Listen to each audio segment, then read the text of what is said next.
এখন একটা সরকার এসছে, অন্তর্বর্তীকালীন সরকার। এই সরকারে আলেমদের পক্ষ থেকে একজন প্রতিনিধিও আছে।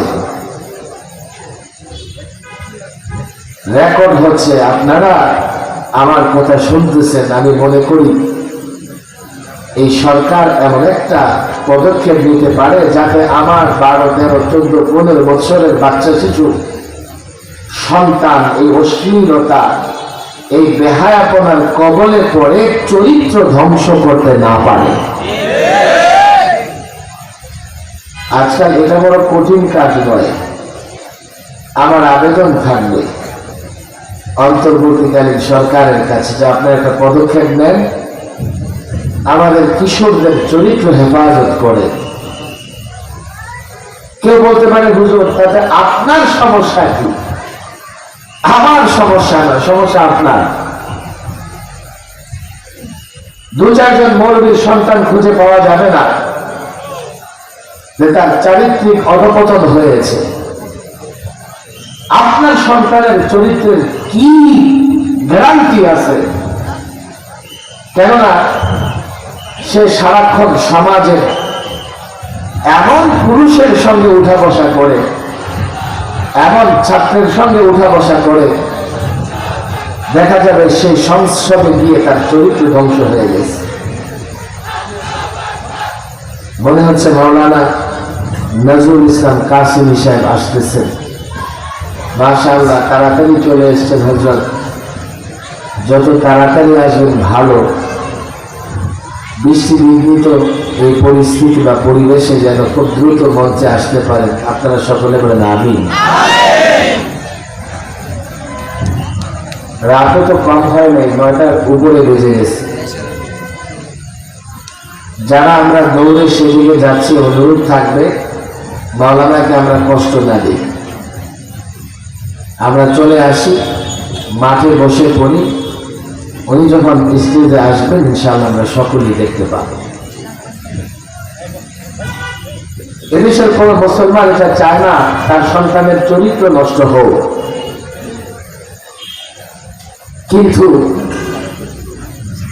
চরিত্র নষ্টের যত কারণ আছে সেই কারণগুলো চিহ্নিত করে সন্তানকে সে কারণ থেকে বিরত রাখতে আমরা জানি না।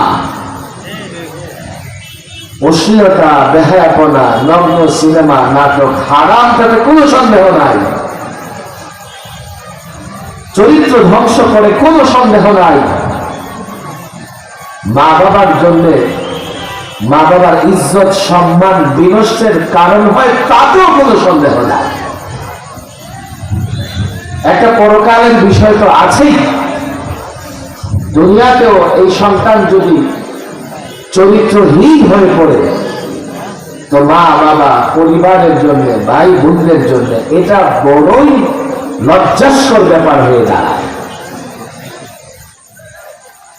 মাদকের সয়লাভ, অশ্লীলতা, বেহায়াপনার সয়লাভ, এর মধ্যে যে সমস্ত যুবকরা এই মাহফিলের আয়োজন করেছে তাতে আমরা খুশি না বেজার? আমি প্রায় বলি, যে এলাকায় মাহফিল হয় সে এলাকায় শয়তান খুব তৎপর থাকে। প্রথমে চেষ্টা করে ঘর থেকে বের হতে দেবে না। মুসলমান তো, ঈমান তো আছে, এলাকায় মাহফিল হচ্ছে আমি যাব না, কেমনে হয়? শয়তানের সঙ্গে লড়াই করে ঘর থেকে বের হয়ে মাহফিলের কাছাকাছি চলে আসে। এবার মিস্টার ইদ্রিস তারে ধোঁকা দেয়, আরে মাহফিলে আসছো, আওয়াজ তো শোনা যায়, কেন একেবারে স্টেজের সামনে মাটিতে বসতে হবে? দাঁড়াই থাকো, দাঁড়াই থাকলেই তো আওয়াজ শোনা যায়। যারা দাঁড়ায় আছে ওই মিস্টার ইদ্রিসের ধোঁকায় পড়ে আছে। আমাদের ধর্মের নাম কি বলে দেখি? সবাই বলে। প্রশ্ন সহজ না কঠিন? আমাদের ধর্মের নাম কি? আরো জোরে কি? আরো জোরে কি? ইসলাম শব্দের অর্থ কি? সবাই কিন্তু বলেন। আমি কিন্তু গতবার অনেক মাহফিল এমন প্রশ্ন করেছি, ইসলাম শব্দের অর্থ কি? কিছু লোকের সন্দেহ আছে। ভিন্ন কোন অর্থ থাকলে সেটাও বলতে পারেন। ইসলাম শব্দের ভিন্ন অর্থটা কি? আত্মসমর্পণ করা। আত্মসমর্পণ করা। আমাদের ওলামায়ে কেরাম এখানে আছেন, আল ইসলাম ও মাজদার যখন হয় তখন তার অর্থ কি ওলামায়ে কেরাম মাদ্রাসার ছাত্ররা ভালোই জানেন। মূলত ইসলাম শব্দের অর্থ হচ্ছে মস্তক অবনত করা, আত্মসমর্পণ করা। এই জন্য বলে আসলামতু লিরাব্বিল আলামিন, রব্বুল আলামিনের কাছে মস্তক অবনত করলাম, আত্মসমর্পণ করলাম। বলবেন হুজুর এটা আবার কেমন কথা? দীর্ঘদিন শুনে আসলাম ইসলাম মানে শান্তি শান্তি, আবার আপনি এখন বলছেন মস্তক অবনত করা, আত্মসমর্পণ করা, ব্যাপারটা কি? ব্যাপার আসলে কিছুই না। ইসলাম মানে শান্তি এই জন্যই বলা হয় যে রবের কাছে মস্তক অবনত করবে, রবের দরবারে মস্তক অবনত করবে, আত্মসমর্পণ করবে, সে শান্তিতে থাকবে। এই জন্যই বলা হয় ইসলাম মানে শান্তি। কিন্তু প্রশ্ন আরেকটা, সেটা কি? ইসলাম তো আমি মানি, কিন্তু শান্তিতে তো নাই। মুসলমানরা বর্তমানে শান্তিতে না অশান্তিতে? হ্যাঁ, তুলনামূলক আগের চেয়ে এখন একটু শান্তিতে। সামগ্রিক ভাবে বিশেষ করে বিশ্বের নানা দেশে এখনো মুসলমানরা নির্যাতনের শিকার। আমাদের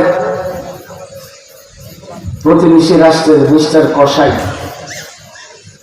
তিনি বলতেছেন বাংলাদেশে হিন্দুদের নিয়ে 140 কোটি ভারতীয় টেনশনে আছে, শঙ্কায় আছে। আমি বলি ভারতের মুসলমানদের নিয়ে বিশ্বের 200 কোটি মুসলমান সংখ্যায় আছে। প্রধান উপদেষ্টা একটা সুন্দর কথা বলছেন যে ভারতের তোমরা যেমন সংখ্যালঘুদের নিরাপত্তা তো আমরাও দিব। তোমাদের ভালো লাগে না? বাংলাদেশে অমুসলিমরা, সংখ্যালঘুরা পৃথিবীর যে কোনো দেশের চাইতে ভালো আছে।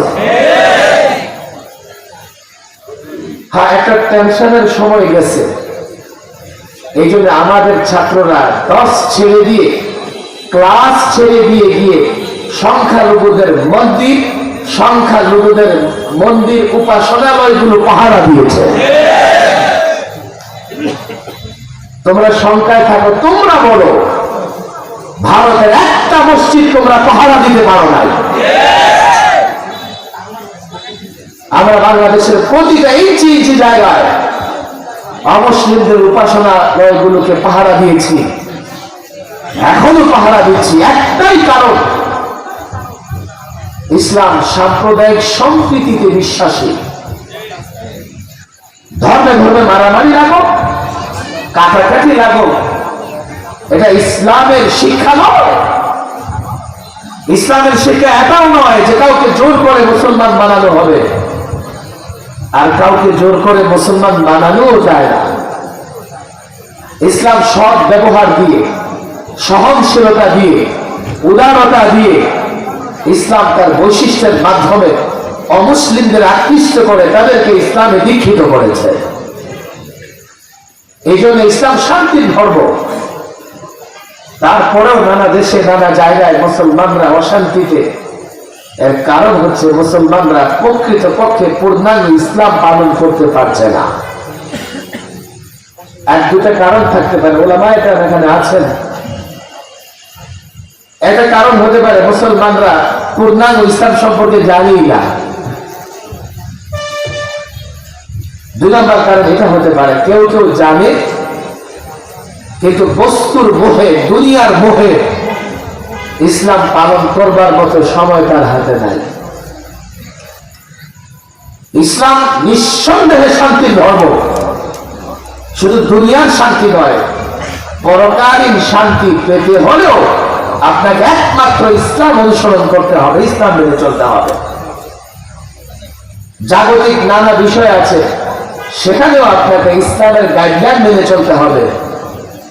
যদি আপনি ইসলামের গাইডলাইন মেনে না চলতে পারেন, জাগতিক দুনিয়াবি নানা জায়গায়ও আপনি সফল হতে পারবেন না। কেন জানেন? ইসলাম একটা পূর্ণাঙ্গ জীবন বিধান, পূর্ণাঙ্গ জীবন ব্যবস্থার রূপরেখা দিয়েছে ইসলাম। আর কোরআন হচ্ছে তার পূর্ণাঙ্গ জীবন বিধান সম্বলিত গ্রন্থ। আমি মনে করি এই মুসলিমরা যদি পূর্ণাঙ্গ দ্বীন বা ইসলামকে মানতে পারে, তো ইসলাম শান্তির ধর্ম, এই মুসলমানরা প্রকৃতপক্ষে দুনিয়া এবং আখিরাতে শান্তিতে থাকবে। কথা ঠিক না?